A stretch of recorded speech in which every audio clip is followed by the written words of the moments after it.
Eighth Man DVD.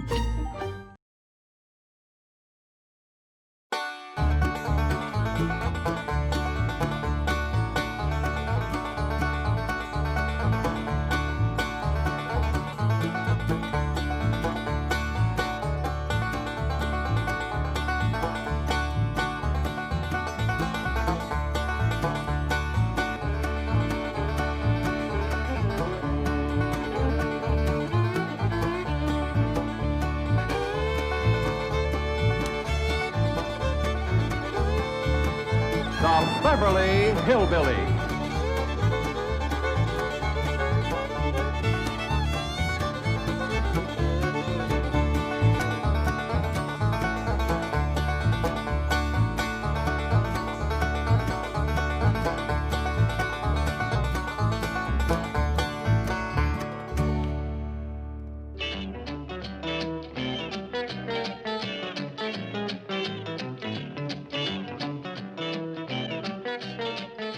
Now, Granny, I realize that back home you are considered a doctor. But this is Beverly Hills. And you are not allowed to practice medicine here in Beverly Hills. Especially the way you practice it. Cutting off a person's hair and burying it in the ground overnight to cast a spell on his sickness. Now, Granny, this is it. No more doctoring. How's that? Very good, Chief. Very good indeed. That should stop, Granny. Fine. Now get up there and tell her. Well, you don't think I'm crazy enough to talk to her like that, do you?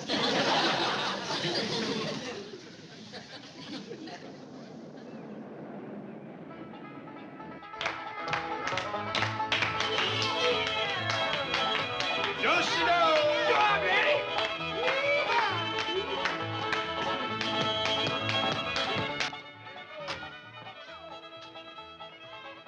A square dance? At this hour of the morning?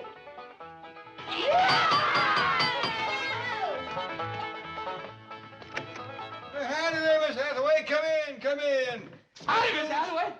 Look who's come out here to help us celebrate the holidays. Holiday? What holiday? What holiday? She can't mean that. She better not mean it. Granny, don't get riled up. Miss Jane is just greening us. She knows what day this is. Well, everybody knows what day this is. Oh, I guess it just slipped my mind. You're gonna feel like a darn fool when I tell you. It's Possum Day. Remember now? Of course she does. Anybody who disremembers ought to be stood up against the wall and shot. Granny, it just slipped her mind for a minute. It'll come back to her when she got downtown seeing the parade. Sure it would. Boy, I can't wait to see that parade. What time do they hold the Possum Day parade out here? Hey, I got a swell idea. We can watch it from Mr. Drysdale's office at the bank. Yeah, it looks right down on the main street. You get a good look at the possum jugglers. Awesome. Yeah, that's a fellow. We got a good one back home. He can juggle 3 live possums in the air at the same time, whilst the 4th sits on his head and waves a little flag. How about it, Miss Jane? Can we watch the Possum Day parade from Mr. Drysdale's window? Oh, well, I'm afraid not. Of course not. What's the matter with me? They wouldn't have them banks open on Possum Day. Well, we could just leave early and get good places, couldn't we, Miss Jane? And until then, we're going to have us a hoedown. Come on, Miss Jane. I'm afraid I haven't time now. You see, I really came to deliver a message for Granny. Who from? Mr. Drysdale. I reckon he wants to thank you for curing him of his sickness. Well, it did take a heap out of me, Jed, throwing them spells. What's the message? Well, Mr. Drysdale says to tell you... Yes? Well... He says, Happy Possum Day!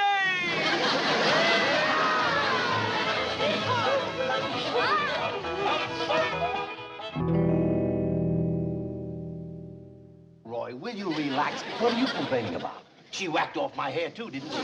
But I am a doctor. Do you have any idea what I've been going through this morning? The lawnmower? Now remember your Hippocratic oath? I have a few oaths for you that Hippocrates never even heard of. If word gets out that my hair was snipped off, buried by a little hillbilly witch doctor to cast a spell on my sickness, do you think I'd have one patient left? Yes, I see what you mean. They'll all be going to her. Drysdale, I am going to the state medical board, and when they get through with that little woman, she won't be able to prescribe an aspirin for her own headache. Oh, Roy, will you relax? I've already taken care of that. You have? My exact words you heard this morning, this very morning, I said, Granny, this is it. No more doctoring. And what did she say? Well, I won't know till my secretary gets back. You sent your secretary to tell her that? Well, she's much more persuasive than I am. She knows how to handle them. So do I. Roy! Dr. Clyburn to you. Doctor, I appeal to you as a poor, helpless patient. You don't even appeal to me as a rich, helpless patient. If you make trouble for the Clampetts, I'll be facing major surgery. What major surgery? The removal of $35 million from my bank. Without an anesthetic. Ah, here she is. Tell the doctor you gave Granny my message. No more doctoring, and she agreed.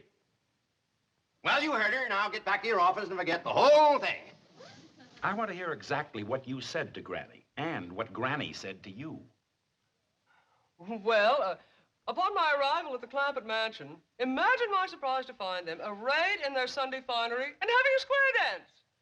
"Look who's here to help us celebrate the holiday," exclaimed Mr. Clampett, happily.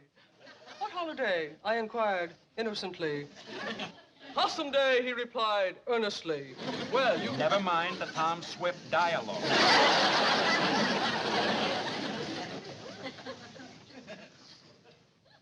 Did you tell Granny to stop practicing medicine? Well, not in those words, no. No, she said it in much stronger language. Let her tell me. And without the adverbs, please. I am a busy man. I still have a medical practice, as long as I keep my hat on. Now, what happened? Chief, are you going to allow him to treat me this way? No, I'll do it. Now what? Well, they kept asking if they could watch the Possum Day parade from your window here. That does it. Doc, listen. You listen. That little woman is a menace to the health of this community. She is going to celebrate Possum Day in the clink. Possum Day? Dr. Piper. Doc. Roy, boy. You are constricting my brachial artery with your hemostatic grasp. What? Get your cotton-picking meat hooks off my arm. Look, I'll go see the Clampetts. I'll talk to Granny. I'll give her the message myself. I'll give her an ultimatum. I'll give you 1 hour. Oh, thank you. You are constricting my dorsal metacarpals.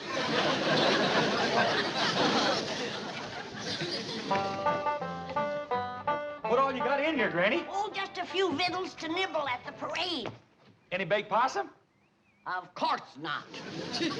Don't you listen to him, Wendell. Jethro, you know it's getting low to eat possum on Possum Day. Oh, I was only spoofing, Uncle Jed. You know, maybe we don't need this little ladder at all. Find a good place to park the truck, and we could watch the whole parade right from the truck. I got a dandy place to park. Whereabouts, Jethro? Right smack dab in front of Mr. Drysdale's bank. You sure that's all right?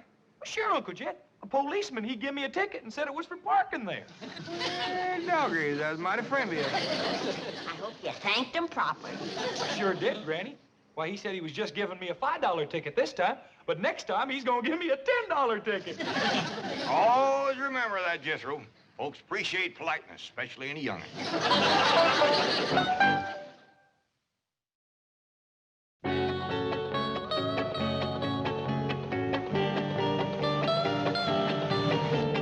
What else can happen to me today? Now, Chief, don't get so upset. Come on, faster, faster. Well, I reckon that's everything. Come on, let's get going. Oh, I'm so excited. This is the first time we ever watched a Possum Day parade in Beverly Hills. Yeah, I reckon they do it up proper out here. Oh, hey, Uncle Jed, shouldn't we bring along old Duke? Yeah, I don't reckon that'd be such a good idea. What do you think, Granny? I don't think so. The way he's been eyeing old Wendell here.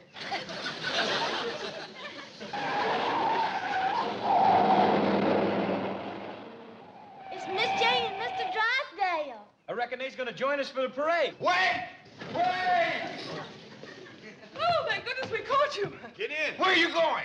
We's gonna watch the Possum Day parade from your bank. Well, I'm afraid there's not... Granny, Mr. Drysdale has something very important to discuss with you. Well, can he wait till after the parade? Yeah, we don't want to miss the possum juggler.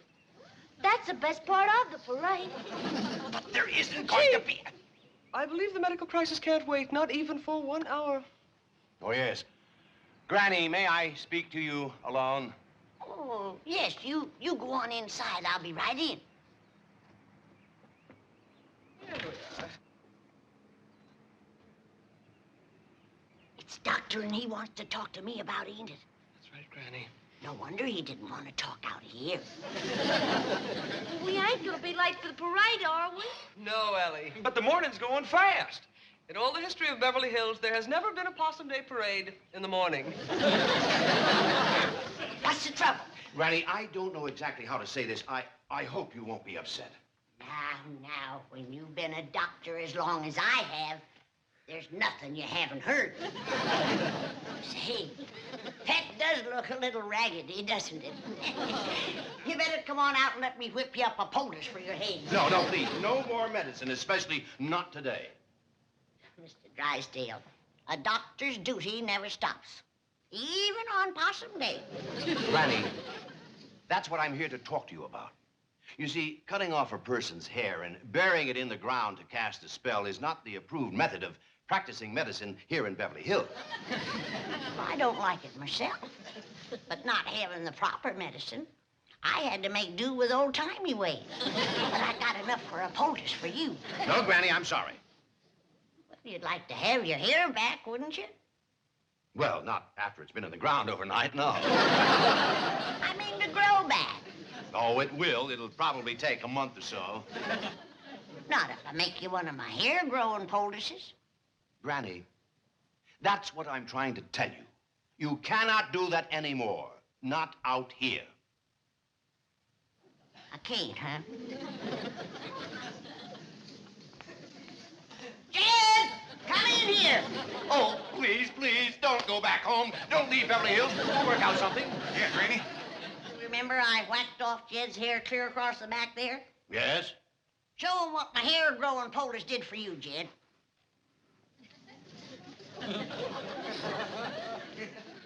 It's a mite ragged. It ain't been trimmed yet. Why, that's impossible. You can't grow hair like that overnight. Ow! It's real. It's actually growing right out of his scalp. That's what Granny's poultice does. It just draws the hair right up through your hide. Kept yours on a mite too long, didn't you, Jed? You hadn't ought to slept in it. It's a miracle. Come on. I'll whip you up one. Granny, how did you discover this hair-growing poultice? Oh, that goes way back to my great-great-great-granny. You see, in her day, they had considerable trouble with the Indians.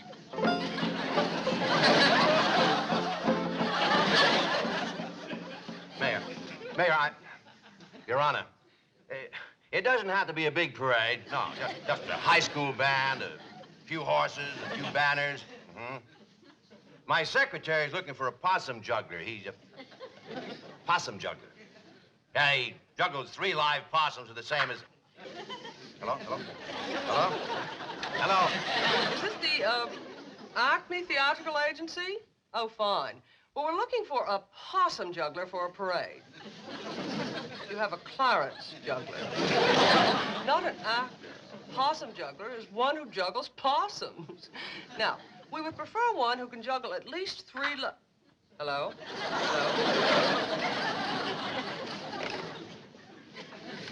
Oh, Dr. Clyburn. What a pleasant surprise. What's that? Oh, muscle spasm. That's what I meant by pleasant surprise. I was afraid I'd have to hobble all the way to your office. Don't do that. It might get worse. Here, let me see your foot. Oh. Don't do that. But Dr. Clyburn, I assure you, Mr. Drysdale is not in.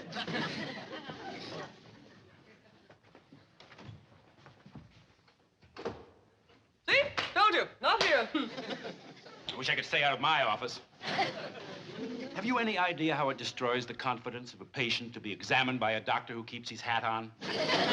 Patient gets the feeling things aren't going well.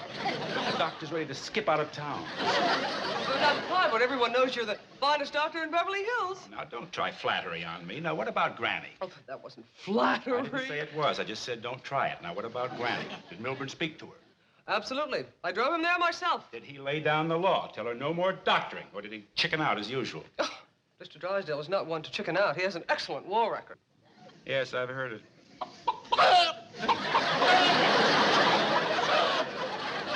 I resent that, Clyburn.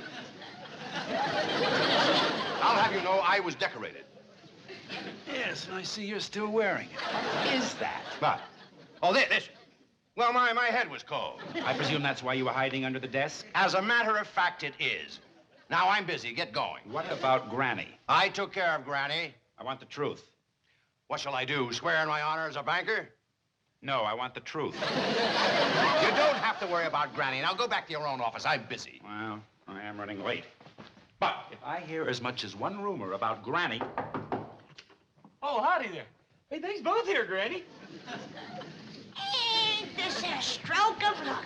First we find the bank open so we can watch the parade from the window, and now here's Mr. Clyburn. Have you to send your hair-growing poultice over by Miss Jane? Hair-growing poultice? Say, yours is coming along just fine. I made yours a mite looser because I didn't know just when you were going to use it. So you're still making medicine? I'm a doctor, ain't I?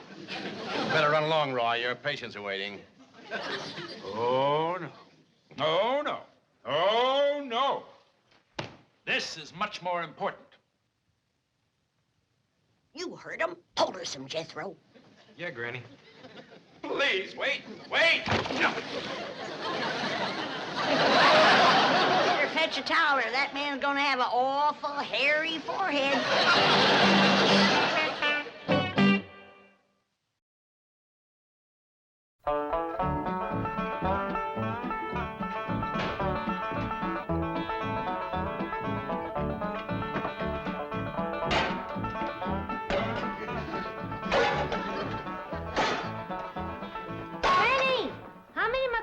Take back home with me. None that you didn't bring with you. I don't want nothing around that's gonna remind me of this miserable place. Well, how about my skunk? He won't take up no room. Leave him here. Well, he might get kind of lonesome. They ain't got many skunks in Beverly Hills. There's plenty of the two-legged kind.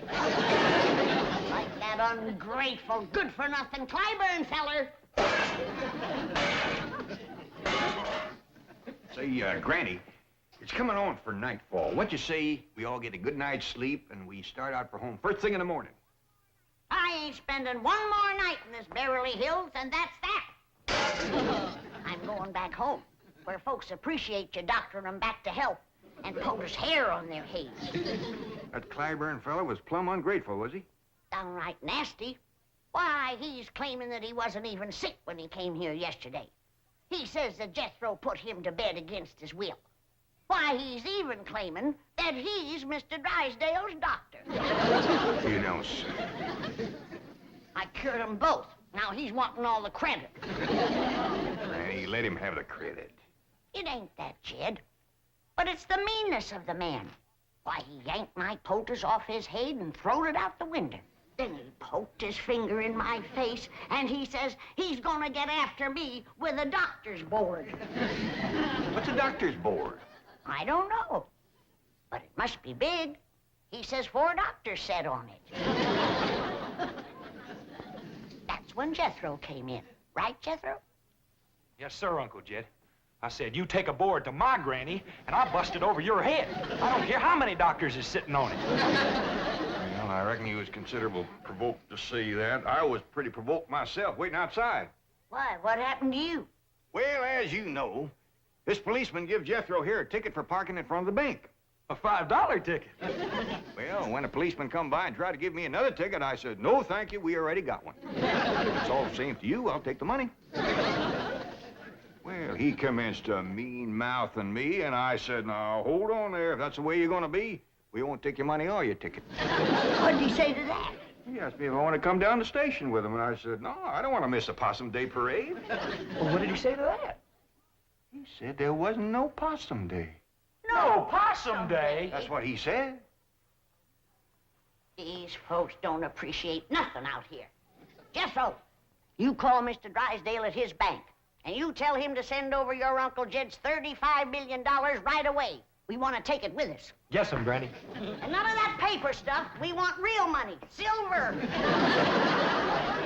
But Jethro, listen to me. There is a Possum Day, and there will be a parade. Mr. Drysdale's working on it right now. All right, Mayor. Now, look, how about this? A couple of elephants, calliope, a few lousy balloons. Is that too much to ask? Now, suppose we put your name on the balloon. Election's coming up, you know. But Jethro, please, you can't leave tonight. Oh, let me talk to Granny. All right. One small elephant, few balloons, and a possum juggler. Possum juggler. But Granny, $35 million in cash. You can't possibly. You want it in what? Nickels, dimes, and quarters. Hello? Hello? Hello? Granny? Hello? Hello? Well, the Possum Day parade's all arranged. First thing tomorrow morning. Let's see, we're going to have an elephant. Too late, Chief. The Clampetts are leaving. No. Tonight. No. And taking their money. No. I thought I'd drop by on my way to the medical board. They'll have my report in case Granny tries to practice medicine again. How many doctors did you say were on that board? 4, all top men. Well, you're going to need all 4. Oh, Chief, remember you're a bank president. Allow me to hit him. Now, what's the matter with you two? Look, Milburn, aren't you content just to look like an idiot? You have to act like one, too. And will you take off that silly-looking baby bonnet? Hair. Chief, you've got hair. Hair where? Of all places, on your head. Granny's poldest. It works. Look who has hair. And who has it? Impossible. It is a medical impossibility to so stimulate the cranial integument as to produce in a few short hours more than a microscopic filamentous outgrowth of modified epidermic tissue known as hair. She did it. That little hillbilly witch doctor did it. Come on, Chief. Grab your coat and get your hat. There's still time to stop them. 8 years Harvard Medical School. 2 years internship, 20 years practice, 30 years of accumulated scientific knowledge. Right down the old tube. Now, wait! I'm going with you. I want a poultice! No, I won't do it in that stack. Please, Granny, I need my hair. You can't refuse me. You're my doctor. Hey, Granny, guess what? They do have Possum Day out here. They just celebrate one day later than we do. Yeah, and they're going to have a parade tomorrow morning. And Mr. Drysdale and Miss Jane say we can all be in it. And them too. We might even let him in it. I play bass drum in the Harvard band. I was once a drum majorette. It would be a bit of a shame to have him march in the Possum Day parade looking like that. Yes, it would. It would. All right. I'll make you a poultice and you can sleep in it tonight. Thank you.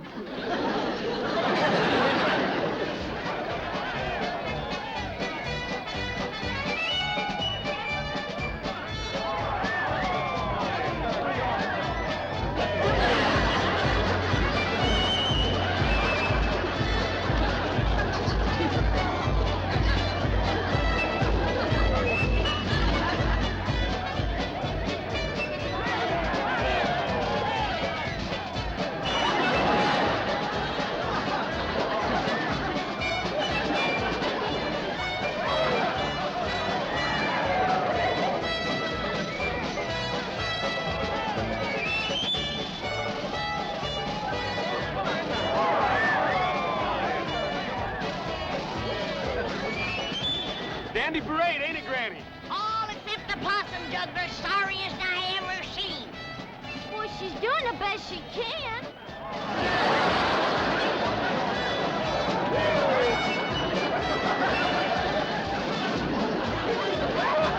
I bet you by next Possum Day she'll be good enough to lead the parade.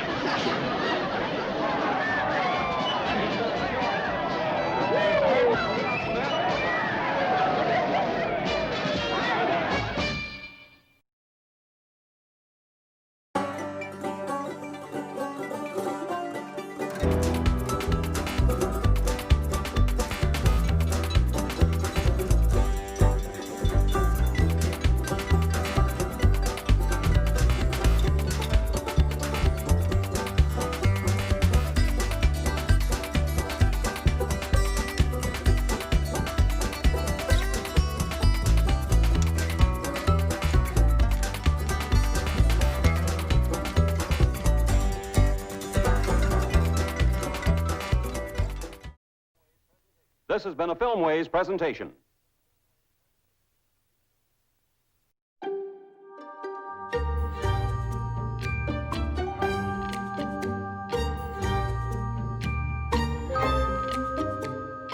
Eighth Man DVD.